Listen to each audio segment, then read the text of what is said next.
আমার বাবা মা এই ছেলেটার সাথে বিয়ে ঠিক করেছে, আর তুমি কোনোদিনও যেন আমার সাথে যোগাযোগ করার চেষ্টা করো না। আর শোনো, তুমি যেন অন্য ছেলেদের মতন আমার জন্য যেন নেশা করো না, কথা দাও। ঠিক আছে, আমি কথা দিলাম আমি কোনো নেশা করবো না। তুমি তো আমাকে কথা দিয়েছিলে যে তুমি আর মদ খাবে না, তুমি সেই আবার মদ খাচ্ছো।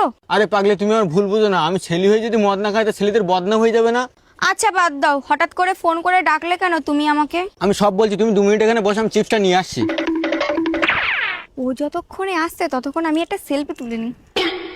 তোর ওই মেয়ের সাথে বিয়ে ঠিক আছে না? ওই দেখ বসে মদ খাচ্ছে, দেখ। ওই মেয়ে যদি তুই বিয়ে করে সমাজে মুখ দেখাতে পারবি তুই? বন্ধু তুই আমার বিশাল বড় উপর করে দেখাই। আর শোনো, শনিবার আর মঙ্গলবার আমি নিরামিষ খাই, আর বাকি কদিন তুমি আর আমি একসাথে বসে মদ খাবো। চলো এখানে, তুমি বাড়ি চলো। हे हरि राम कृष्ण जगन्नाथ प्रेमानंद, ये क्या हुआ? तालाब में पानी आ गया।